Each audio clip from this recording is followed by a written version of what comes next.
How's it going, everybody? And welcome to another episode of the Barely There podcast. You can follow the Barely There pod you can follow the Barely There podcast at Barely There pod on Twitter. Almost got a little ahead of myself there, Lucas. You can follow me, Duke Coughlin, at that pod guy Duke. You can also follow the Ayatollah of Capcola to the right of me at Lucas Perfetti 46. It is a bit of a packed show today. We obviously have to cover the Dallas Cowboys game because we haven't gotten to that quite yet. But come on, we have to address the elephant in the room as well. It has been an absolutely massive 2 days for the Chicago Bears and the future of the Chicago Bears franchise as far as the NFL trade deadline goes. Obviously, kickstarted a little bit with Robert Quinn last week, and that's something we'll definitely get into. I do want to get through this Dallas game because I think there are some key points that we have to get through. But we will definitely spend a good portion of the time.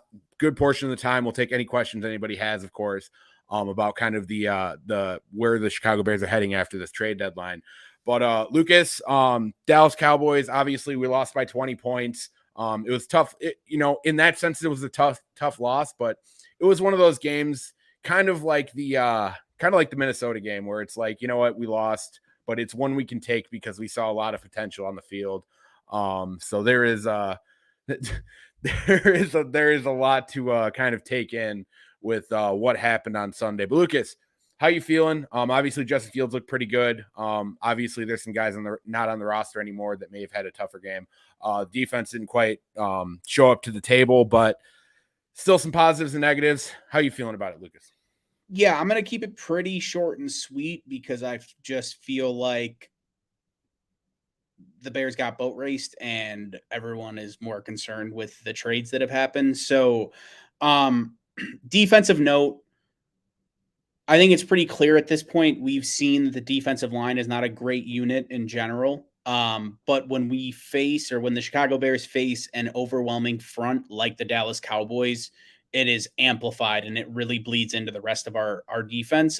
Because the back, the back 4 or 5, however you want to consider it, DBs are not really able to do much in terms of run support. And someone like Jaquan Brisker had a rough day. Nicholas Morrow had the worst game of his career as a Bear. And Roquan Smith looked ugly. But the reality is, like, when your defensive line is getting pushed back 4 or 5 yards off the ball at the snap, it's really hard to kind of get into your run fits and be able to do anything in terms of stopping the run because your offensive line is getting so much push. So defensive line is going to be a huge concern moving forward. I could see them prioritizing it in the draft over wide receiver, especially after this Claypool move. And then in terms of offense, I mean, fuck, man. You're looking at a team that has averaged 16.6 points a game. I know we didn't get the Dallas Cowboys at their absolute best, but their front 7 was intact. Micah Parsons dealing with a little bit of an injury, but you put up 29 on a team that has not let that up this year. I mean, you're talking about the Sean McVay Rams put up 10 points against this team. The Bears actually upped their points per game because how much they scored at 29. So the fact that the offense was able to score 29 points, and it wasn't an empty 29 either. I mean, there was a time there where I think the Cowboys were up by 21 or maybe even 28, and then they kind of chipped away at the lead a little bit. They got it down to 5. So even though it was a blowout score and for most of the game it felt like it was out of hand, there was a time there where Justin Fields just fucking strapped his boots up and was able to put up 29 points with Equinemius St. Brown, Dante Pettis, Baelish Jones, and Darnell Mooney. So if we learned one thing, it's that Justin Fields has continued to move forward in his progress. I think that has a lot to do with that mini buy and some of the schematic changes that have happened.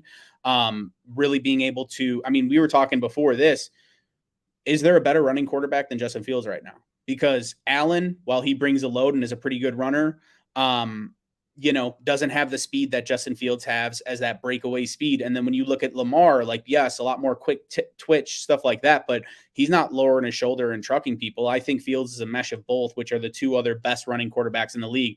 I think Justin Fields is the best running quarterback in the league. And we finally are starting to see the Chicago Bears utilize his skill set, and he's able to do some damage. Like, he's able to run an offense where maybe he's only getting 160 passing yards, but the chains are moving and the ball is getting into the end zone.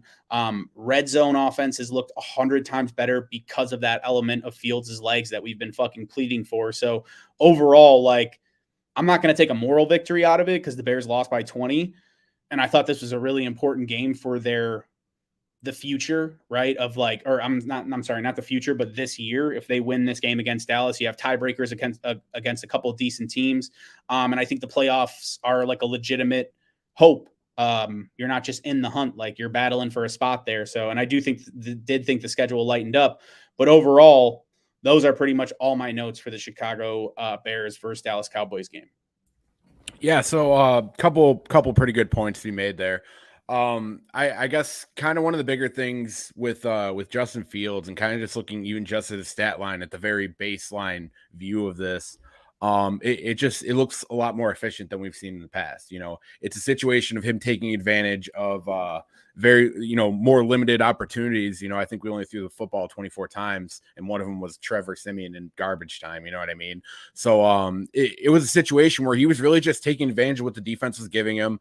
Honestly, a lot of the keys we brought up in the pregame last week, Lucas, if anybody wants to go back and listen to that, a lot of that stuff actually came true. Obviously, my Tony Pollard hot take absolutely did not come true. Tony Pollard ripped us to fucking shreds. 14 carries, 131, 3 touchdowns. I mean, when you're not getting touched until you're 8 yards into the defensive, I mean, it's impossible.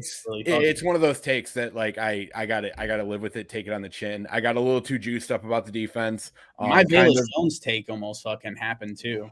It did. And honestly, I do like how they use Velus on offense. Like I do like this type of end around offense, just kind of trying to get him into space. I think it works better than a fucking screen a lot of the times, especially with how much our screens have gotten fished out this year. Honestly, if we didn't run a screen for the next 3 or 4 weeks, I wouldn't mind it because once those 3 or 4 weeks are over, you'd probably get one to hit. But I feel like we've gotten overly dependent early on in the season. But now, honestly, just watching Justin when he gets a little bit of time in the pocket, which I felt like he had a lot more time in the pocket with a guy like Riley Reif on the right side of the offensive line. I thought that was actually a significant upgrade. Underrated upgrade. Yes. I think it's to the point where, and I said this on Twitter quite a few times, like we cannot justify going back to Larry Borom at this point. Like it has to be Riley Reif moving forward. Like the only way you go back to a Larry Borom is if it's for just strictly developmental purposes, or if Riley Reif would have got traded at the deadline, which I feel like should have been something that could have been kind of tinkered with if they wanted to, kind of give up on this season. You know what I mean? I wouldn't be surprised if they took a call on that. Maybe they didn't get like any sort of offer for it, but because there are obviously, like you look at teams like Tampa Bay that are just so fucking hungry for offensive linemen because they have Brady just getting back. They're getting slimed after 2.5 seconds. So, but yeah, no, I really like Fields. It seems like he's starting to really catch into his groove. He built off a lot of things that we saw in the New England game into this Dallas game, being able to take some shots down the field and feel comfortable with his arms. Honestly, and there was the play to Eknemary St. Brown. There was a play to Dante Pettis on the left side of the end zone. Those are plays that, like, yes, those are probably 50-50 balls. You can't be too mad at the wide receiver for making that throw. But, like, if Justin gets help on either one of those throws, that stat line looks significantly better. Dude, yeah, that's what I'm saying. His misses or his drop balls or jump ball opportunities, we're talking about a difference of 100 fucking yards. Like, exactly. Velus Jones, that was a 50-yard bomb. Came in a little hot.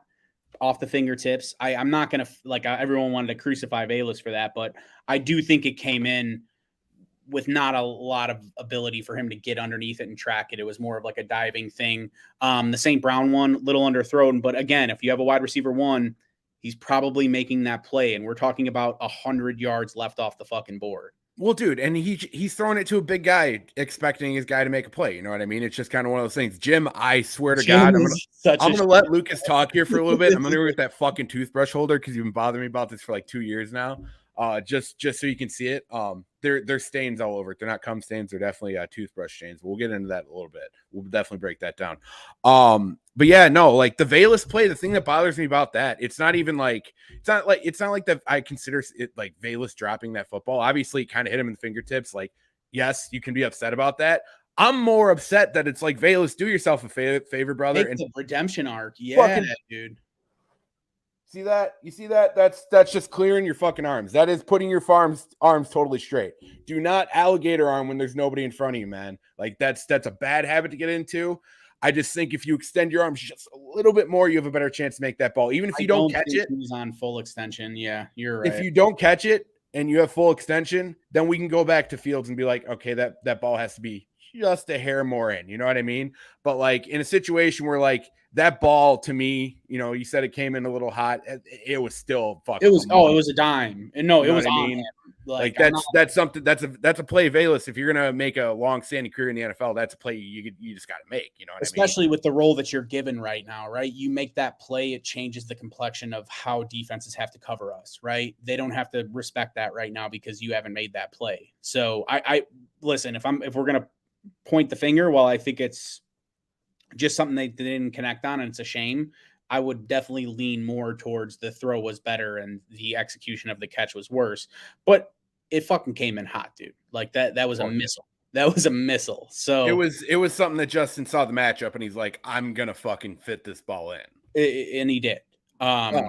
Again, like young kid, definitely not as egregious as fucking muffing a punt 2 weeks in a row, but make the play, dude. Make the play, and you're changing a lot of circumstances for yourself right there. Yeah, no, 100%. I mean, but that's not necessarily something I could dwell on. It's just more or less something that I saw. Also, I think at least from where I was sitting with Riley Reef being in there, I feel like there was a little bit less of a little bit less of a worry of having somebody next to him to chip every single play, which is what opened up Cole Kmet to get his first touchdown in 2 years. So like that is something I want to see continue kind of move forward.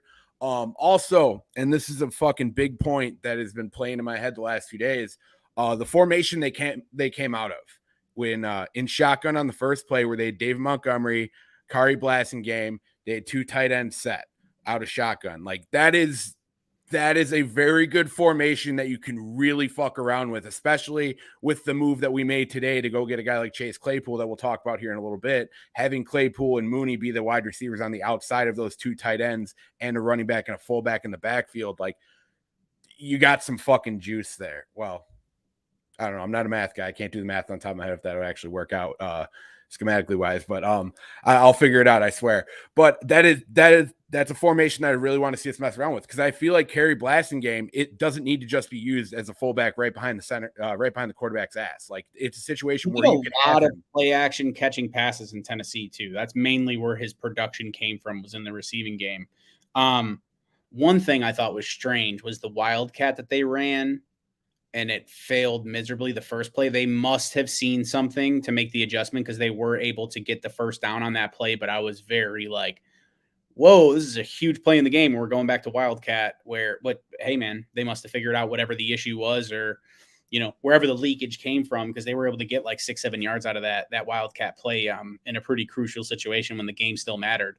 So yeah, no, I like that they went back to it. I don't necessarily love the idea behind it. I mean, I understand trying to kind of mess around, but like I don't know. So it hits me with too many Matt Nagy flashbacks, just trying to get a little bit too cute. You know what I mean? Actually, Edward, incredible comment, because I didn't want to be the first to say it, but Bears didn't want to play Reef because of the incentive bonuses. If he ain't in, it's because of that. But Larry is in the role he should be as a swing. Very, very well put. Duke alluded to that. Duke alluded to that last week, and I wouldn't let him explore that conspiracy theory. But for a guy that doesn't like spending a lot of fucking money this season specifically, I don't know. Now that's 2 people. That's 2 people. So maybe I'm willing to throw a little tinfoil around my head. Yeah, I'm not crazy. It was listen, for us to be playing the best defensive front that we have played all year long, and for the pass protection to seem a lot better in general. There were some plays where they just won, and you were expecting that, right? But I think Reef really pulled some things together there for them on that right side, and was able to make things a lot easier. Less batted balls. I mean, Fields has had like fucking 2 batted balls a game, it seems like. So yeah, well, and I feel like he did a really good job. Not to kind of jump in at the end of your point there, but like I felt like Fields did a really good job, even when pressure was getting onto him, recognizing it and kind of having a plan of how he was going to go about it. Like he kept both DeMarcus Lawrence and freaking Micah Parsons on fucking roller skates, because they had straight lines to him, and he found ways to either go around it, cut in, and fucking beat him on it. Yeah. Like he was just another step ahead. And that's something that, in all honesty, we have not seen this year out of Justin Fields. Like, we've seen him scramble, we've seen him make plays with his feet, but like to that level with that type of an elite pass rusher on both sides, and then basically having uninhibited fucking lines to the quarterback, like he responded insanely well. Like, obviously, I was watching the game with some Cowboys fans. You know, obviously, my fiance was on here last week, and her dad's a huge Cowboys fan as well, and it was driving them insane, the fact that Justin was able to get out of those, because they've seen these guys play all year, get those straight lines to the quarterback, and it's fucking done, man. It does not matter who the quarterback is. Different though. That's what I'm saying. I think he's the best fucking running quarterback in the league right now. And if you could develop him slowly and really fucking get his passing to be where he's reading the full field, now you're looking at an all pro caliber quarterback, which is what you really need to have sustained success. And I don't want to put the cart before the horse, because there are still some things that he has issues with, but the cart before the horse. I like that. Yeah. But you know, there are some things that he has issues with that he's masked, but in terms of not destroying his confidence and being able to build around him and slowly implement some of those more advanced concepts, that's the route to go. Utilizing him in his legs, getting production, getting points, not having the sinking feeling of like our offense is fucking dog shit every single week, and being able to kind of scheme some things up. So, I mean, can't give enough kudos to the coaching staff for their adjustments going into that Patriots week, because it is a different offense. It's not completely different, but it is a different offense, different wrinkles. Whatever. Jim doesn't know what the fuck's going on. He's got to be like 8 deep already. He's definitely tying one off. But either way, another thing too so the DeMarcus Lawrence one, he had a straight line to him. Justin Fields was able to break contain instantly, and it went for like 30 yards on a rush. The other one that was extremely impressive was the Micah Parsons, when he had a straight line to Justin Fields on a screen pass. I truly think Braxton Jones did not do enough. You're supposed to get your hands on him first and then let him go. Micah Parsons just came up field. Field was able to fucking pump fake him, get him off his feet, change his angle, and get the ball perfect. I don't even think it was a screen, actually. It was just an out. Perfectly, dude. Like, for a 6-yard gain, I don't think people understand the magnitude of actually how good of a play that was, because it should have been a 5-yard loss. Like, there's no doubt that play was doomed from the start, and Justin Fields' ability is really what fucking made it work. Yeah, no doubt. And I mean, obviously, like the elephant in the room, Micah Parsons got his play. He got his little like moment to shine in the sun, obviously, because you're just gonna have to deal with stuff like that. And you know, that was stupid. And you know, that's a rough play with Justin jumping over him. Like, there's just it's hard for him to answer the questions for that after the game. But it's just one of those things that just kind of happens so damn quick. You have to make a decision in that fucking moment. And in all honesty, I don't mind my quarterback avoiding one of the more violent players in all football.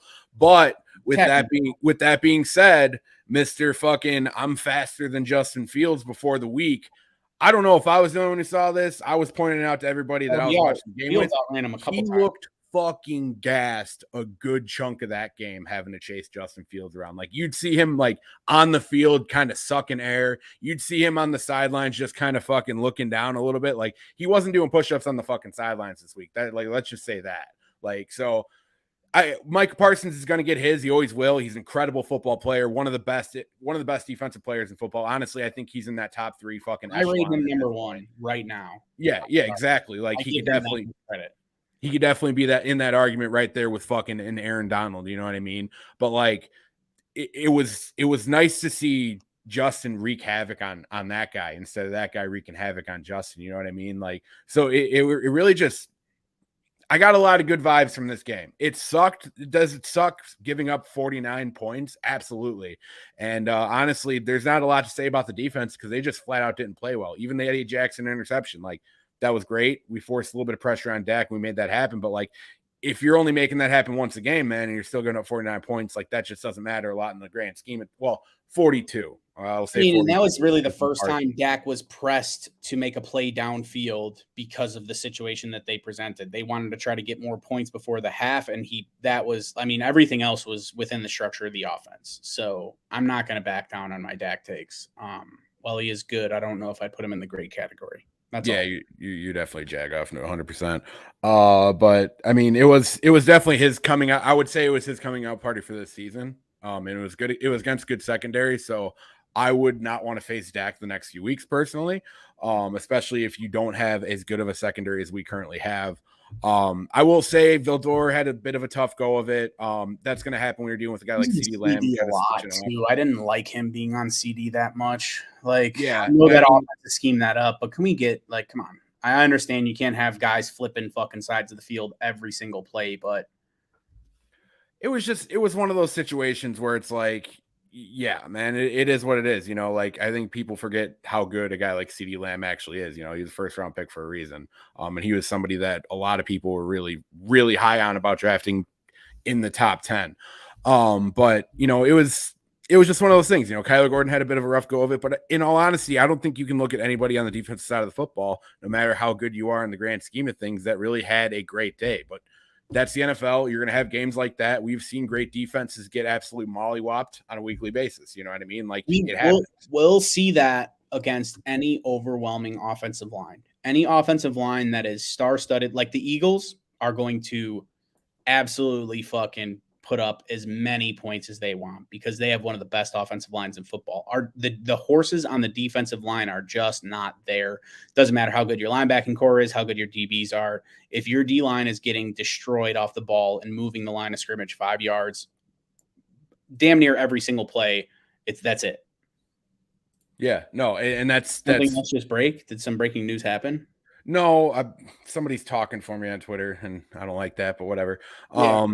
They're speaking for me, and I'm not a fan of that. But no, it shows. It shows our biggest weakness, honestly, is our front seven. Our secondary is. I would like to keep our secondary how it is right now for at least next year. The Bears do not need to create any more holes on either side of the ball. Like, well, honestly, like if you want to play the game where. Well, and we're going to get into this here in a little bit, so I don't want to go too fucking nuts on it. But like, if you want to play the game of like not putting a lot of like money into the front seven, whether that be in the linebacker core or whether that be on the front four outside of, I wouldn't mind seeing us actually go and get a pass rusher with where we are now, maybe somebody young, maybe even in the draft. I wouldn't mind seeing us take a shot like in the first like 3 rounds at somebody like that. You know what I mean?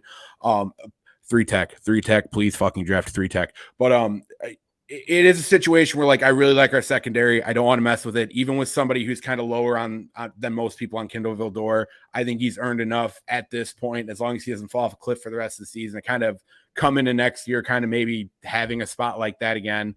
Because I think there really is some juice there, you know. And I think with where we are with the Eddie Jackson deal, somebody actually argued with me about how we should have moved Eddie Jackson at the deadline. I think you can make an argument for that, and I certainly understand the age argument for that. But like the fact that Eddie Jackson, even going into next year, is going to be like your most expensive contract when you have like $100+ million in cap room, that's not necessarily the worst thing in the fucking world with the way he's playing right now. You've already gotten rid of everyone that's going to cost you money next year. Like what? Why get rid? I don't know. Like you want some form of veteran presence, like. Yeah, you need something. You know what I mean? You need some long-standing type of guy. You need a guy that Eberflus can go to and completely. Well, that's the thing too. He seems 100% bought in. That like if he wasn't, then I'd understand it. But he seems 100% bought in. And he's playing at a very fucking high level. Like we've seen. Even, I mean, we're going to get into the trade anyway. Like with Roquan, like his heart didn't seem to be all the way in it this year. It wasn't his best year. Like we could be objective and say that. We can also be objective and say, I mean, dude, I'm actually happy at this point that he's off the Bears because like the amount of disrespect this man was getting as one of the best linebackers in football was getting fucking annoying. Okay. Like I get it, not having the best year and I get it all, but like to take away what he has done over the past fucking 4 years and just acting like he is a fucking regular dude, an AJ Klein. It's unacceptable in my opinion. Like he's one of the best linebackers in football.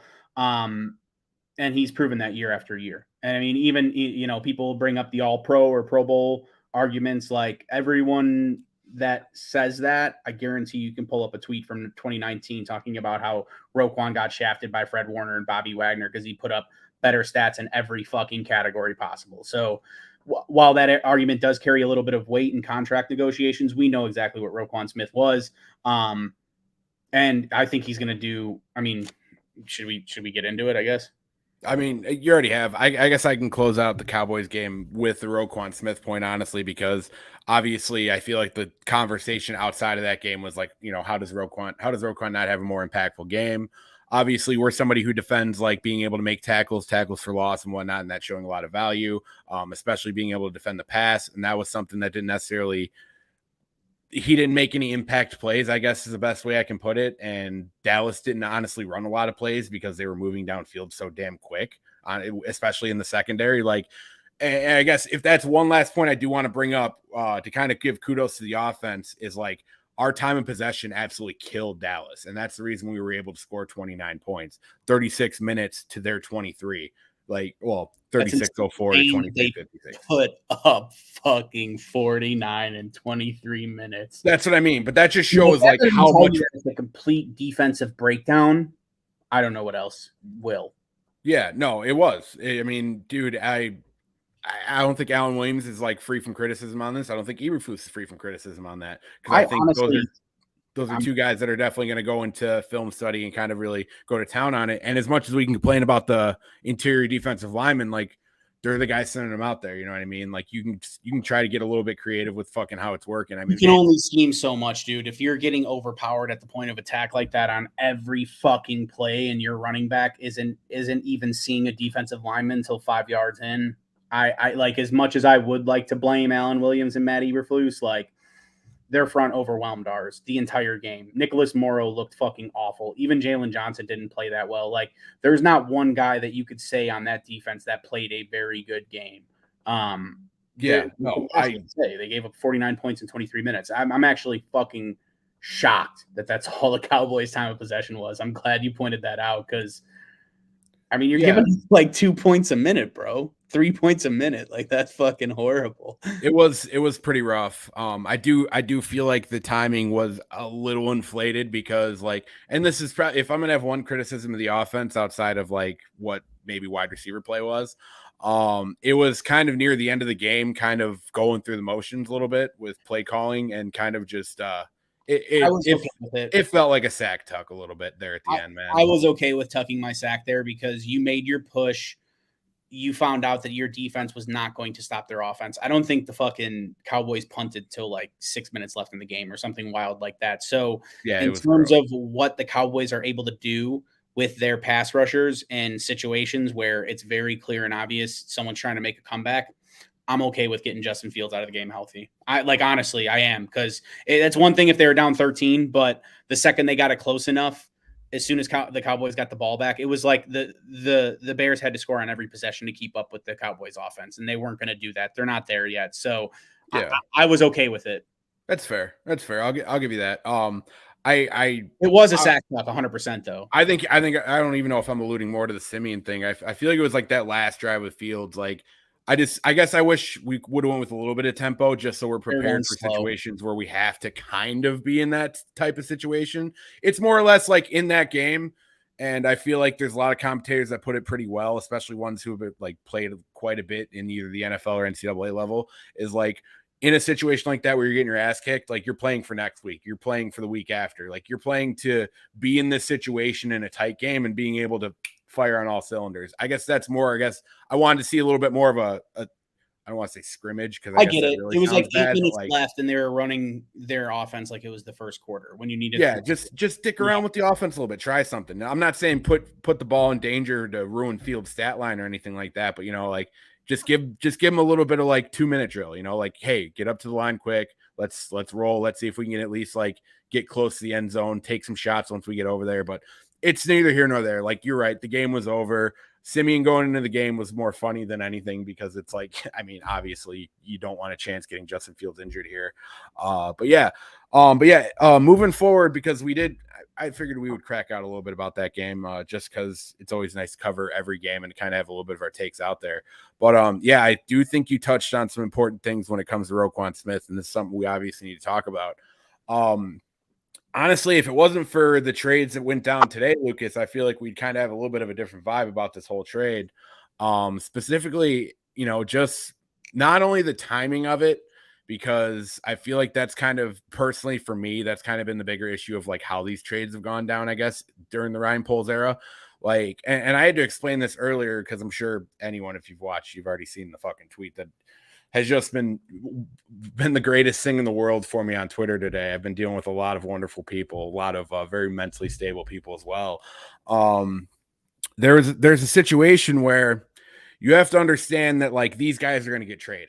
Like when when the entire situation went down in August, the reason why I was so frustrated and why a guy like Lucas is so frustrated and why a lot of people who like Roquan is frustrated, because like that felt like shit, dude. This really feels like the pin that dropped. Like it's not a matter of if, it's kind of a matter of when. You know what I mean? Yes, it was over at that point. It's a situation where it's like shit. Like we're gonna have to take time to accept that this isn't gonna happen. I mean, I'll give Poles credit. He did play to the media and he's like, listen, I still want to get a deal done. We appreciate Roquan, all that. So like he played the right move in that sense.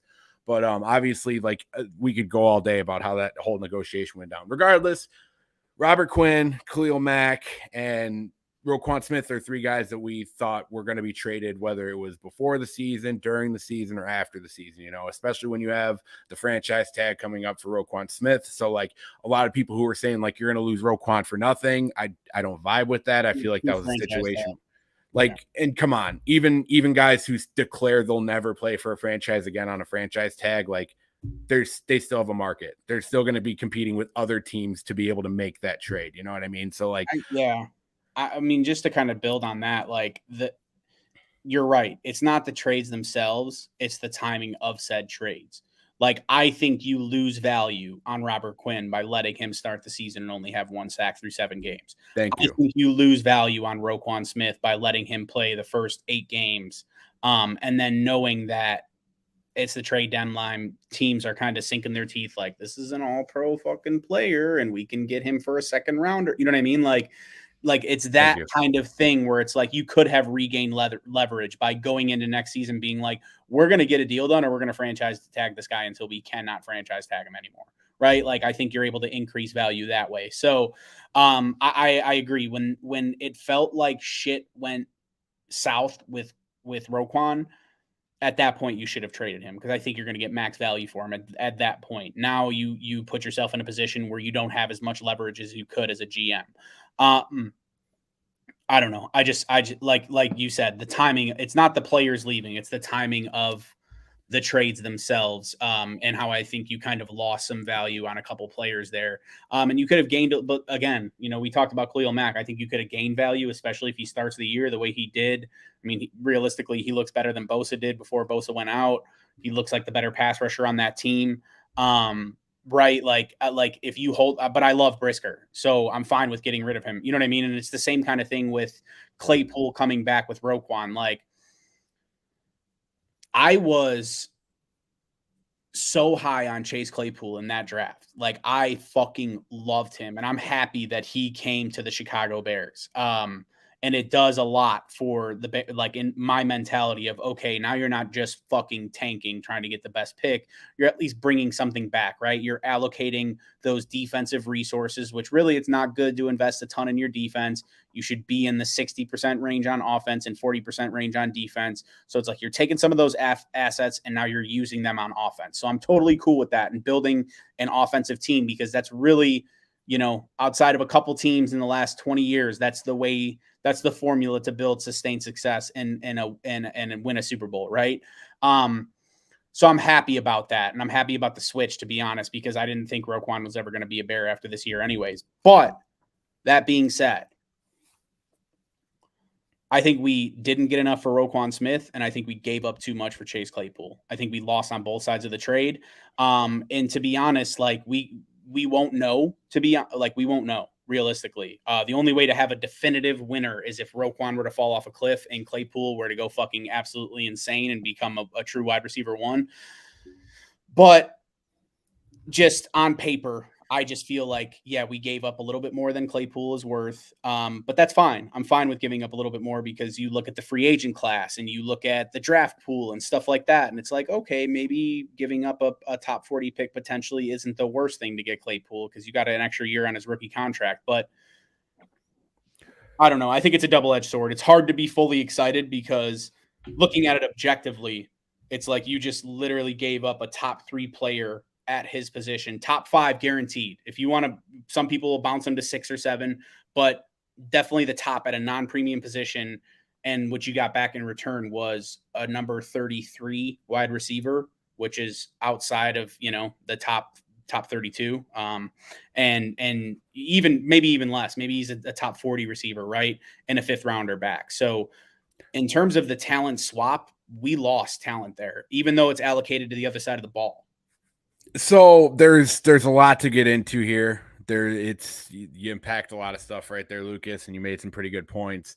I guess that's kind of where my head's been, is more the valuation of the players that we got in return compared to what the actual trade was.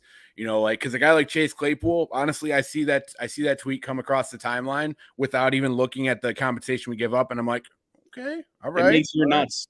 I can roll with that. You know what I mean? And in all honesty, like, without context, I got told everything about without context today. You look at that trade and you're like, you know what?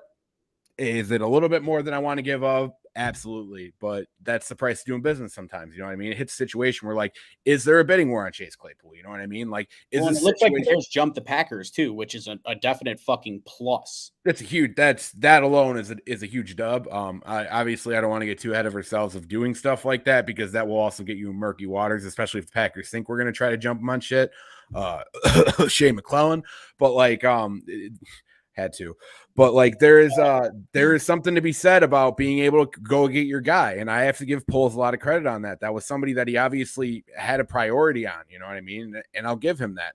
And in all honesty, and this is something I really want to say to anybody who will look at like stuff that like I say or like Lucas says, and you guys are Ryan Poles haters. Like, you guys don't like him, obviously. Like, you don't think he's in the best interest of the team. Please do not like put words in our mouths in these situations. Like, every GM in the history of fucking GMs in Chicago that I've been alive for, I have found things that I've liked and disliked, especially when it comes to being able to do trade packages, who they're trading, what they're getting in return.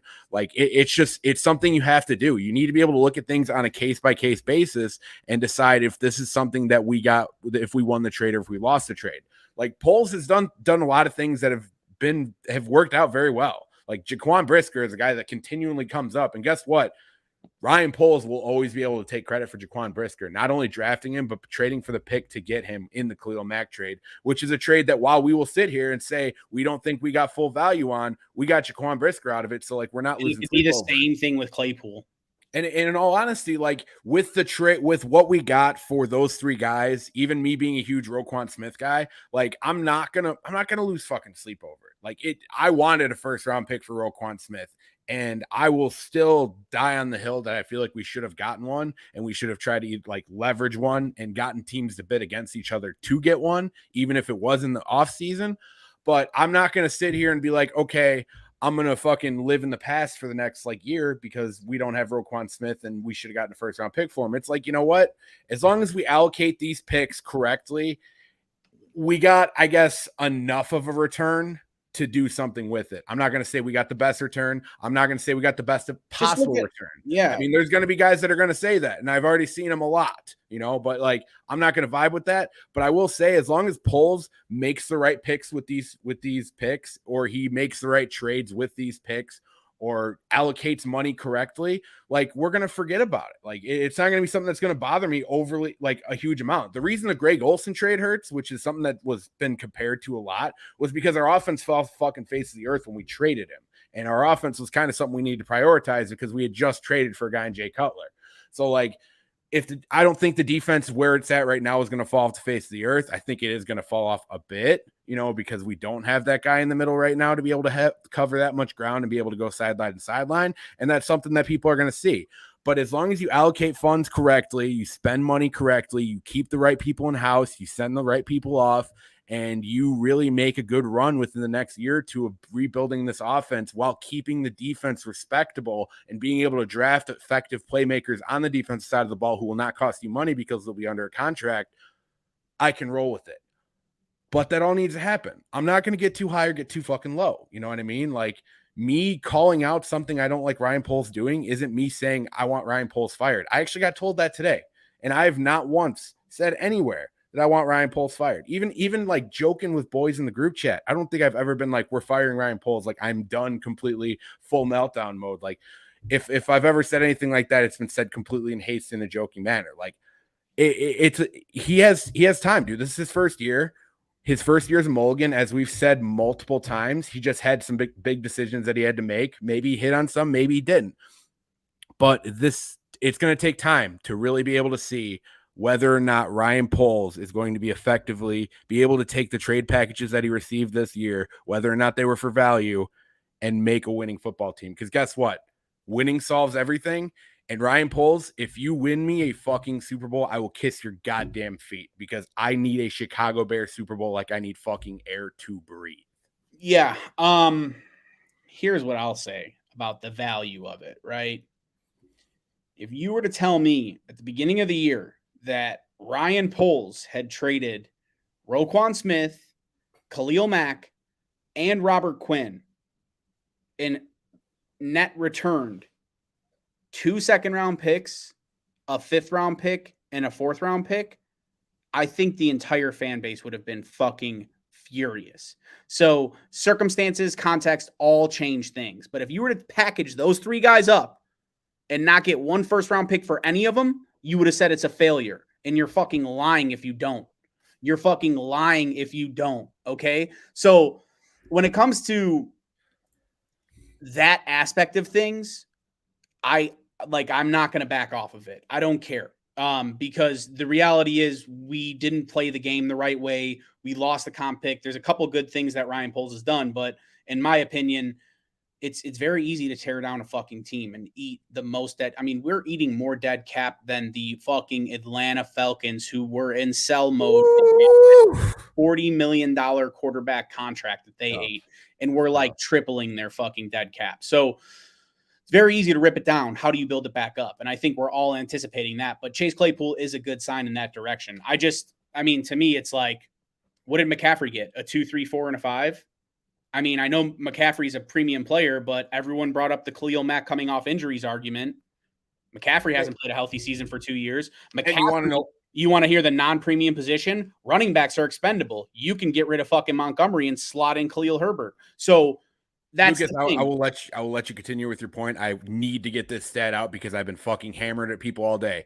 Last season was the first season where Khalil Mack missed more than 2 games in a fucking season. So this entire injury-prone context that everyone's trying to toss out there is fucking nonsense. The reality is all of the arguments that are used in support of what I think are weak arguments, like, oh, it's not a premium position, or, oh, this guy's injury prone or whatever. I mean, Khalil Mack is way more decorated than Christian McCaffrey. Christian McCaffrey's flashy as fuck. Don't get me wrong. And I loved the moves for the fucking 49ers because you think about him, it's like Raheem Mostert times 4,000, same speed, way more athletic ability, and Mostert went absolutely nuts there for that year.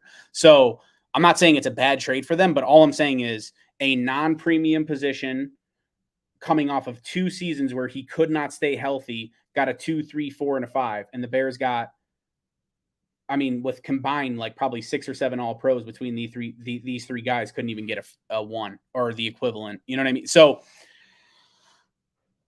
while I'm not here to be the bearer of bad news, because I said, like, I fucking loved Chase Claypool coming out. And aside from, maybe him getting a little emotional on social media, like, there's been nothing to me that says, I think his ceiling is sky's the limit. Like, sky's the absolute fucking limit. And I think his floor is pretty high too. But just like, you're kind of lying to yourself if you think trading out Roquan for Claypool, you have the same or similar talent. You don't. You have a decorated second team all pro that should have been a first team all pro versus a guy who's kind of been trying to find his way. Well, and I think that's just, this is a good time to bring up this point, especially with me and you, Lucas, is like, we're not going to back down from those takes. Like if we get ripped up on Twitter about it, like, personally, I don't fucking care. I think it's funny. I like the entertainment because everyone thinks they're immediately a genius as they're calling you an idiot for thinking that I'm a genius. Like, I think it's good banter, but in all honesty, like, I think that's like why people will like always kind of, I think that's why people like listening to us, Lucas. At least, I mean, It seems like they do. The listeners like, have, yeah. Yeah, it seems like we got some listeners in here every once in a while. It seems like we guys popping into the chat. Like we're gonna keep it real every fucking time. And like that's not just some bullshit. That's not some fucking tagline. It's like me and Lucas have talked about this so much off mic, and like I don't want to go too nuts into it, obviously, because I want to get back to the point. But like we're not gonna bullshit you. We are not. Like if we feel a certain way, we're going to fucking let you know. Like that's the way I'm wired. That's the way Lucas is wired. That's why me and Lucas work very fucking well together. That's why we build off each other's points. Well, and I'm not even upset about the trade. Like, I think it was kind of necessary, to be honest, but I do think we got cheated on value. I think we traded with two teams that are synonymously known for winning their trades. Another thing too, one of my buddies brought up, and I'm not comparing AB to Claypool at all, but Mike, like, there are some rumors that Claypool has some issues in terms of locker room building and things of that nature. We didn't know AB was crazy for like the first fucking 6 years with Mike Tomlin until he finally recorded something in a locker room and they were like, fuck, we have to let you go now. I'm not saying anything bad. I just thought it was a very good point. Like a lot of times when receiver, like the fucking Steelers are very good at developing receivers. Even the James Washingtons of the bunch, the Antonio Browns coming out, Mike Wallace, who has actually one of the guys that left and had a couple good years. Hines Ward, like we've seen them kind of put out some really good receivers, Deontay Johnson, in our lifetime, right? Even Santonio Holmes had the cat, like they're pretty good at drafting and developing receivers. I think that's a good pool to pull from. If any time the Bears were to get a DB from the Ravens or a wide receiver from the Steelers practice squad, like I'd be like, hey, that could have some potential, right? So the fact that they're willing to let Claypool go also gives me a little bit of weariness. Maybe they just feel like, hey, we have Deontay Johnson under contract, and we have Pickens that we just drafted that shows some promise, so we can move on from Claypool and essentially get more than our value back. I think Claypool is taken at 49. It is the Bears pick that is going to the Steelers. I also thought it would be kind of funny if you essentially get the Ravens pick and then flip it to someone in their division. That's a little bit grimy. That's kind of what I thought we did at first, and I was actually all fucking for it. Yeah, I thought it was great, to be honest. I was in support of it. But either way, like, I mean, dude, hey, all you got to do is the Bears is win, and then you instantly are gaining value on that trade, right? Like instantly. So if it turns out to be pick, because I mean, if the Bears finish with a top 5 first round pick, now they're also in the top 5 in the second round, and that's pretty much a fucking first round pick. It's a big difference between 37 and 52 in the second round, like in terms of what kind of talent you're getting, because a lot of those first picks from the second round are guys maybe that aren't at premium positions that have first round talent or first round talent that drop for this reason or another. So yeah, win some fucking games so you make sure that value is what you gave up for Claypool is worth it. Yeah, no doubt. And honestly, we still have to see how the defense reacts to losing Roquan, because I feel like there is going to be an adjustment period. I think it's a great opportunity, obviously, for my guy. They've sent some receivers and done well. They've done some Plaxico Burress and Emmanuel. Burress, yeah, that's good. That's a really good more guys that are very good. And Emmanuel Sanders, that's another. I think Emmanuel's still hanging around the league somewhere. But yeah, dude, what was the point I was just going on? What was the point I was just going on? Damn it, Lucas, this is why you can't interrupt me, brother. I mean, I don't know what to tell you. I was able to finish up my thing. Either way, I kill you. No. All right. So I guess the things with the Claypool trade that are going to get me is I still feel like we're going to win 8 games. I feel like we're still going to really be a tough out, especially with the way the offense is rolling right now. And I feel like that's something that maybe made Ryan Poles a little bit more comfortable to start chipping away at the defense, was that New England game and that Dallas game, to be like, fuck, okay, so we can kind of score points here. So maybe we can, even if it's just under the guise of staying competitive, we can still stay competitive. You know what I mean? Because I mean, it is yet to be seen if we're actually trying to tank or not. Some people could take that assumption for sure. But I think Alat made a really good point in the chat a little bit earlier. And I think it's the number one thing that kind of gets me going with the Claypool trade. And it's, this trade really does make it feel like that we are committing to Justin Fields. Like that idea that maybe we can move on from Justin Fields, like and even earlier today, man, before this trade, there were still thoughts in my head where it's like, well, shit, dude, if we traded Roquan, like Not that Fields would be next, but is it something where like, are we totally bought into anybody on the roster? Like, is this going to be a full blown blow up? But like, I feel like with the Claypool trade and with the talks from a couple weeks ago about them potentially looking into extending Darnell Mooney, this looks like them investing in Justin Fields. I think they might have seen the enough. first true indicator that they are investing in Justin Fields. No doubt. And I think that's a great sign moving forward, you know. And I think when you see the offensive line kind of where it is, where you bring in a guy like Braxton Jones who ended up panning out, but at the same time you were still just giving Justin Fields a 5th round fucking pick at left tackle. Like this is a situation where I feel like in the offseason we're gonna maybe get a little bit, like if Justin continues at this trajectory, this could be a situation where we finally see the offense kind of build together. And this is something we've alluded to in the past, Lucas. This is something we alluded to in the offseason. Like when we were looking at how this roster was being built up, like we said it, we're like, is Poles going to look at Fields and be like, we need you to make chicken salad out of chicken shit before we build you a fucking sandwich. You know what I mean? Like it's one of these things where it's like, are we going to invest in you? Like we need to be able to see what you do it. Like what can you do to elevate others? And I think with what he's done with just basically having Darnell Mooney as a number 1 receiver, kind of getting N'Keal Harry into the mix lately. I mean, Dante Pettis getting a heavy dose on offense, you know, like being able to run the ball as much as we have, and Justin being able to run on his own and being able to extend plays and get out of sacks, you know, especially the past few weeks. He's really improved on that. Like this is a guy that you can finally really starting to look at and be like, okay, he has talent. He has some fucking juice in him. He looks like a guy who can make other players better. Now we have to get to a point that where we can make Justin Fields better, because there is something to build around. At least that's the thought. At least that's what I'm hoping we're getting from this Claypool trade, because like this is a situation where that's a direct indicator. Like giving up this pick for Chase Claypool, like you have to think this is done with like, yeah, we're going to see what Claypool can do for the rest of the season. But like, I feel like you immediately try to get into extension talks if he does fucking ball out for us right off the bat. And to the Claypool point with some of the locker room stuff, and I think even something that needs to get brought up is like, you know, taunting a first down when there's like 20 seconds on the clock. Like that stuff that's going to get talked about. And that stuff that probably has a little bit of merit right now.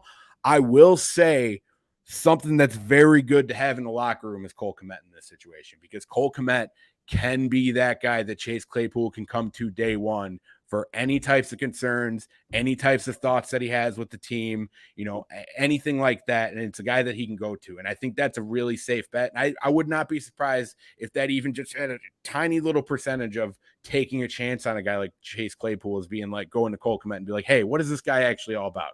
We hear about him around the league. Well, you know, Cole Kmet's in that Bears locker room as much as people don't want to admit that. He is for sure. Getsy just came out and called him a stud. I mean, to me, they're forced to use him in a way that they don't want to use him, but they have to. Well, everyone's talking about getting Justin Fields to survive, but yeah, go ahead. Everyone's giving, you know, talking about how tight ends a need next year. I'm like, dude, there's so many more needs that I would be totally okay with actually using Cole Kmet as a feature pass catcher and not as a pseudo offensive lineman, and just kind of see what the fuck he's got.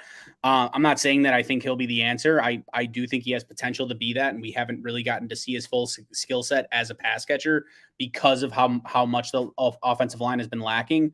But yeah, I just don't, and that's the thing too. It really takes a lot of pressure off of you in the draft next year, because if someone that the Bear, you know, Addison's a name that's thrown out, JSN, who I'm not a huge fan of that high in the draft, but if one of these guys fall to the Bears, say they're picking 12 or 13, they're able to have someone fall to them. Now they have the option of picking them, other than being like, fuck, we really need to, because free agency is not good.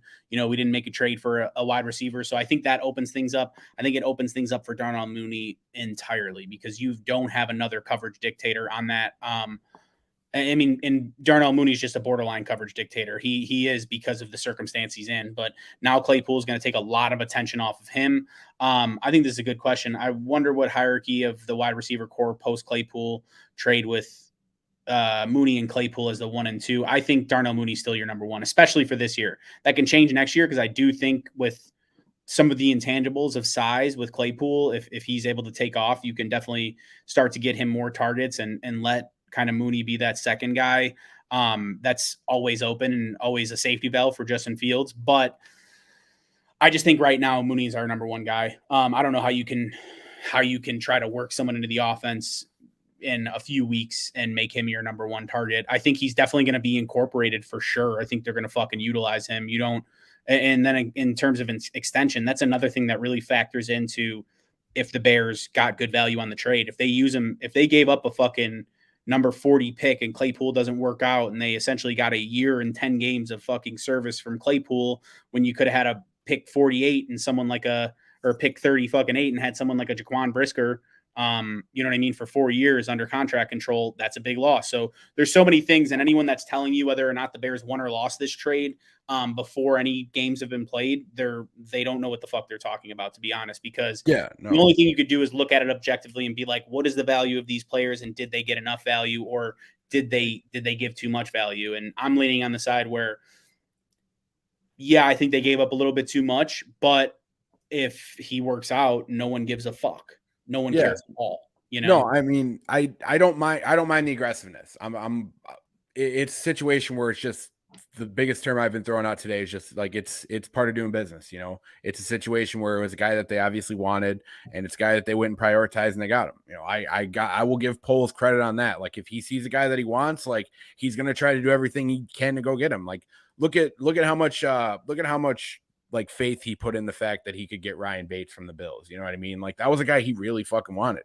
And even Larry Ogunjobi, like, yes, the physical didn't pan out, but that was a guy he really wanted, and he went and got him. You know what I mean? He got him in the house hall, and he did not let him fucking leave until he signed a contract. You know what I mean? So, like, in that way, I will give Poles a lot of credit. I just hope this doesn't turn into complete blinder vision at times, and giving up too much for a guy that he wants, because I feel like even Pace did that quite a bit. If he saw a guy that he really wanted, he had a point where it's like, I'm not getting you off the phone until I get this guy. You know what I mean? Oh, so right here, this is a great question by Sean. I appreciate you asking it. Would you rather have the Ridley trade or the Claypool trade in context of the Bears? Ridley. I mean, one's just from proven production, man. You have to go Ridley. Claypool obviously is high upside, 24 years old, but like the way that trade is structured for the Jaguars, like, they essentially get off scot-free if Ridley doesn't sign an extension with them. I will say about Ridley, though, 2 years off is a long fucking time. You know, 1 year for mental health and the next year for gambling, which he shouldn't have gotten suspended for. In terms of the way it looks on paper, though, like, I think, yeah, the Ridley trade's far more for your fucking value, because you're going to have to extend both guys either way. You get them for, you know, the only plus side to Claypool is you could work him into the offense now, and get some production out of him now, really help Justin Fields, aid him in becoming a better quarterback, which, you know, is probably the most important thing I mean, and I think that's kind of a key point. And I feel like that's something we can talk about kind of going into next week, is seeing how we can get Claypool kind of integrated within the offense. Because I do agree with the point you made a little bit ago that Mooney is still going to be our number one guy, and being able to see Mooney not get as many like double targets or get like as many fucking, you know, as much attention because you have a guy like Chase Claypool. Because say what you want, like, Claypool is still a guy who usually churns you out like 60, 70 receptions, 800 yards a season. And he's a guy who can definitely beat jump balls downfield. You know what I mean? So, like, there is definitely the threat of that. And honestly, I wouldn't mind seeing how like a guy like N'Keal Harry gets involved in the offense past these two as well, because I thought he was a guy who had a pretty good game on Sunday as well. And he's a guy that still has some upside that you can still kind of dick around with. You know, I think it's interesting where we're at with our receiving room.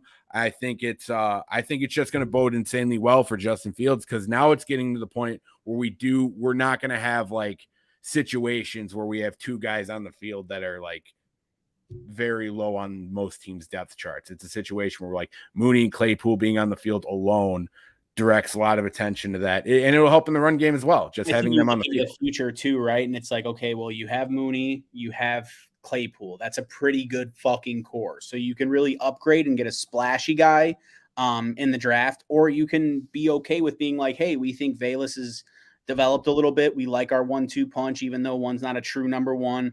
Still got two high-end twos, in my opinion, at this point in their careers. And then you have a third or fourth round guy that might overperform, right? Like, I think it makes, like, with how much value the wide receiver position carries,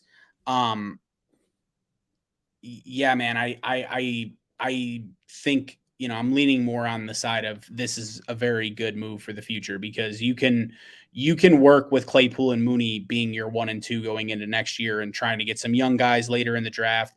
Or if you wanted to, like I said, someone really great falls to you in the first round. Now you have a stacked fucking wide receiving core. So you go from one of the worst rooms in the NFL to one of the best in a year. You have that potential.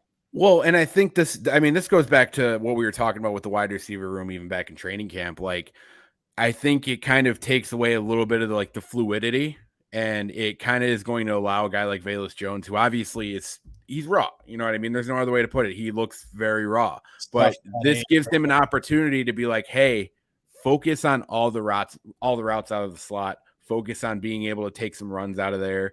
And, kind of use him in that type of situation, because honestly, if we have Velus, I understand the deep playability, and you can still shoot him out, and you can use Claypool as a big slot. He's been used as a big slot in Pittsburgh quite a bit, actually. Well, and you think about Claypool too with that Canada offense, he has history at tight end as well. So I mean that plays in his direction to be able to play in the middle of the field as a big body and be able to kind of slant out in that slot role.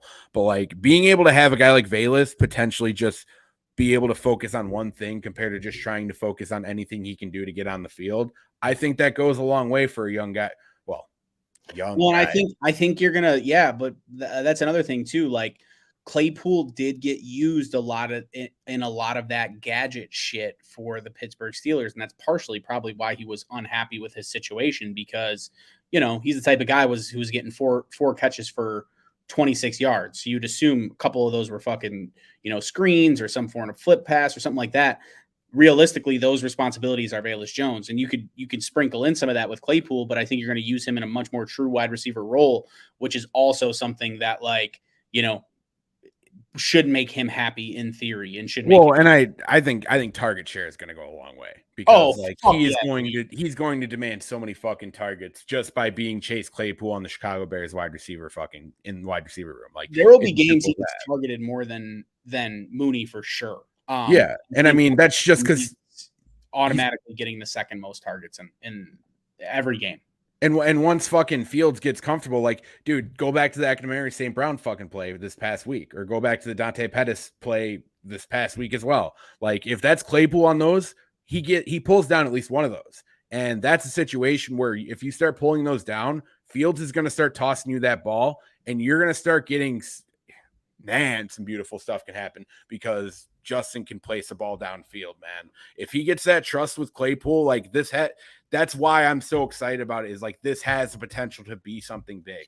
And it's another fucking meaty wide receiver, Dude, 6'4", 238, man. Yeah, that's beautiful. We got him and Harry are monsters. Velus Jones, pretty big boy. Byron Pringle, not tall, but definitely built. All these guys, and you're going to be able to see how they're going to be able to be utilized in the outside zone game and in the screen game, because all these guys can block, get downfield. I mean, you're talking about Claypool, someone that can fucking block a defensive end on a crackback. So, and same thing with Harry, but these are, I like the fact that we're moving into that, hey, our wide receivers are built like grown men and not like fucking, it's that's a Kansas City thing. All those little fucking guys. That's why I think Tony's going to go nuts in Kansas City. We've seen a lot of the trade deadline in general was fucking insane this year. By far the most movement in an NFL offseason, if I'm not mistaken, or in an NFL trade deadline, trade period. I think we've seen the most, and that's cool to see a lot of these moves being made. Yeah, I mean, you look at the moves we made over the past 2 weeks. I mean, honestly, just the past 2 trades, the past 2 days. You also look at Bradley Chubb going to Miami, which I think is a huge fucking move, especially because they gave up Chase Edmonds to get that pick. That's a monumental trade that I feel like works out really well for each other. And actually, funnily enough, I actually have a Bradley Chubb fucking signed picture right here. So I'm actually really happy for him to go to a competing football team. You want to talk about fucking value on trades?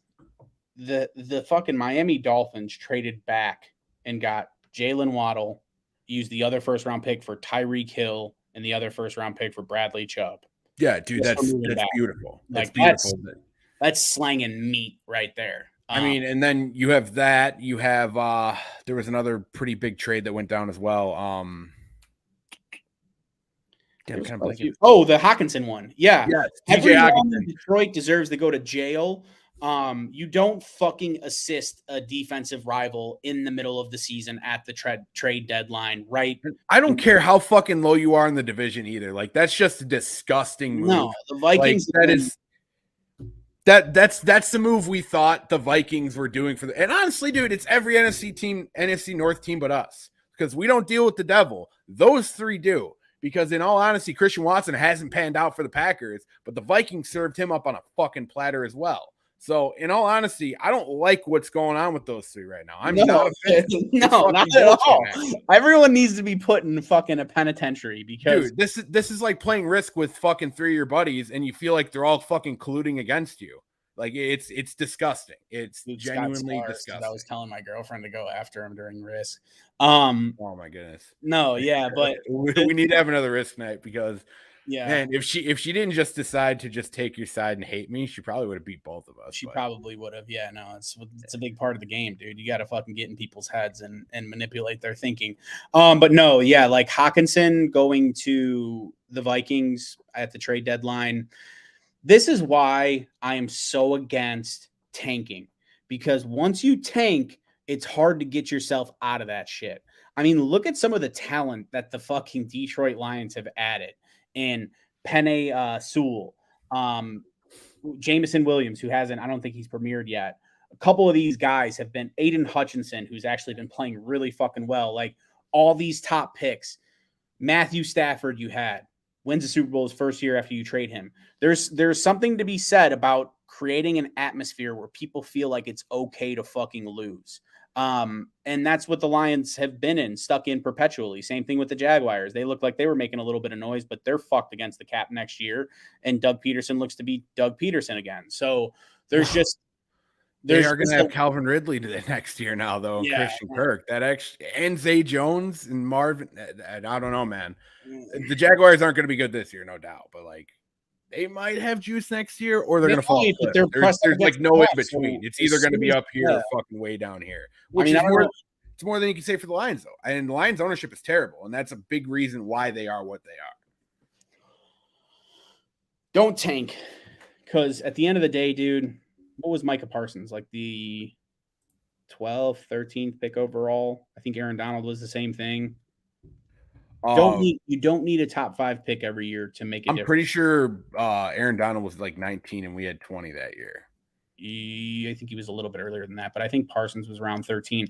Either way, we're talking about some of the best players in the NFL, not kind of good, like we're talking about definitely 1 and 2 for best defensive players in the NFL, both taken in that 15 to 19 range. It's one thing if you need a quarterback. I understand. Yeah, Parsons was pick 12. I understand tanking when you need a quarterback, especially if you're doing it fully, right? Like, but other than that, man, you don't tank. You don't tank because you'll end up like the fucking Lions, dude. No one wants to be like the fucking Lions. Yeah, no doubt. I mean, it was an exciting trade deadline though, for sure. It's gonna be interesting to see how quickly we integrate Claypool in the offense. It's gonna be interesting to see who's gonna be taking reps at linebacker next week.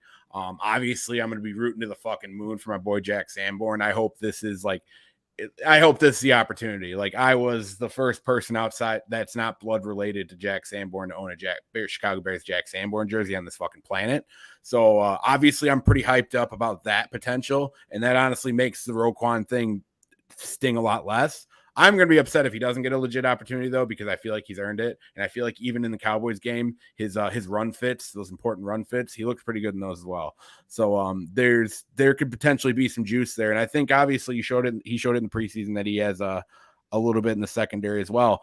But I'm really interested to see how quickly we get Claypool up to action. I really think he's somebody that we can really start rolling with, even if we're giving him a simplified route tree right off the bat, or giving him just like a certain amount of plays, or like giving him a very limited playbook before we're kind of tossing it all at him right away. It's going to be nice to have, at the very least for the first week or two, a decoy to a Darnell Mooney. I think if you're a Darnell Mooney fantasy guy right now, the next 2 weeks bode insanely fucking well for you to actually try to play him. I know that Justin Fields is sitting on my bench right now after I had to kind of was forced to pick him up, and man, it's looking really good for him. I in the started next him few over weeks. Aaron Rodgers the last 2 weeks, and he hung dong both weeks. I'm actually almost at the point with Justin Fields where I feel confident enough. Hopefully, Maddox's not listening because he's in my league.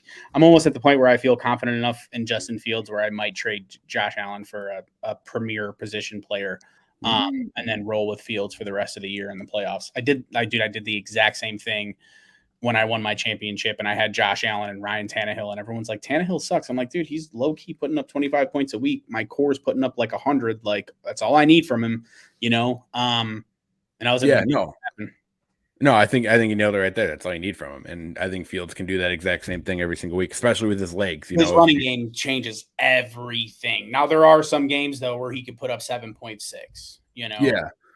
I mean, we haven't seen that since the Washington game, and honestly, before that, it seems like he was starting to kind of get out of that a little bit. But like, I remember having prime Cam in my fucking fantasy league. And that was holy balls, dude! That was like he could, at the very least, he's getting you 25, and games he goes off, he could hover around 45, 50, and teams, dude, it was unfair. Cam was like throwing for 2, running for 2, and had like 80 yards on the ground with 300 passing. Like, he was going fucking nuts. Unfair, dude. It was unfair. And I feel like a lot of people lose sight about, like, not to go on that tangent, but like a lot of people lose sight of like how good Cam was there for a while, of just like being a just fucking menace.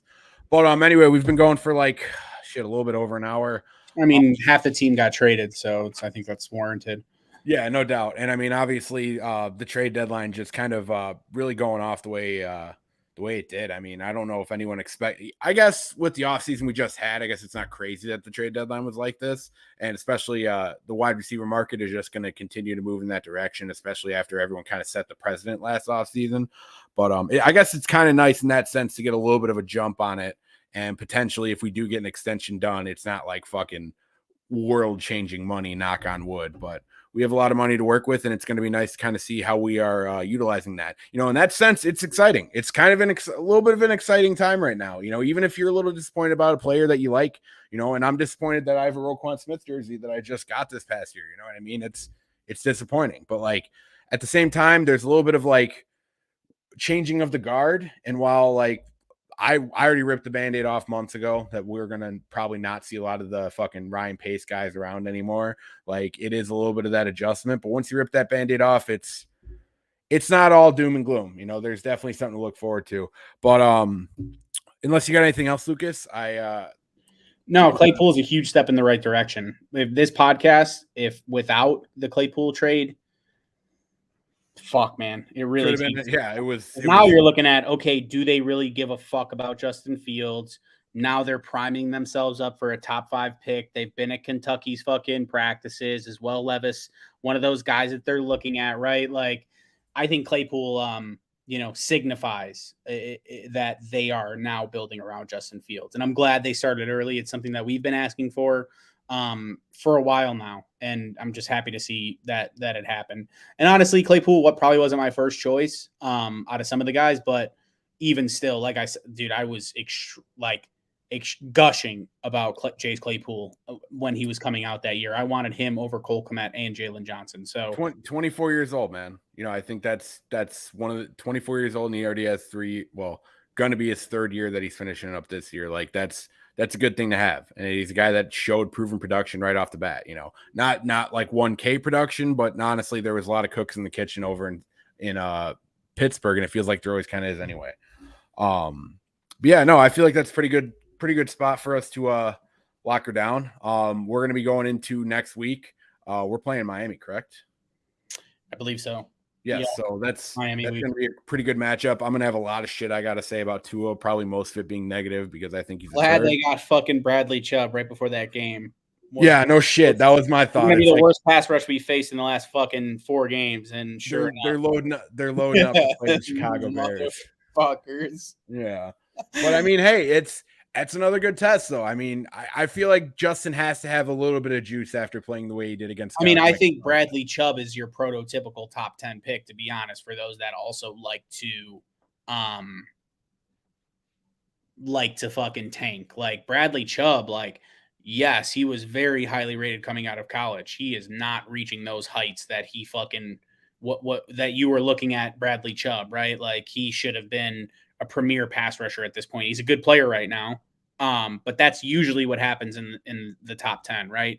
Very rarely those special players are all over the fucking draft. And sure, there are the Jamar Chases and the no-brainers, but for every Jamar Chase, there's a fucking Sammy Watkins and a Mario. Who's the guy that? No, not Mario. The guy that they drafted in Detroit before Calvin Johnson in the first round.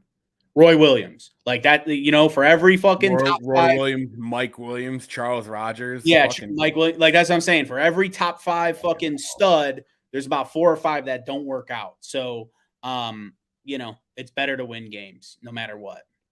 Yeah, no, 100%. And that's another thing of like when people start to overly value trade like draft picks and being able to like get, I don't know.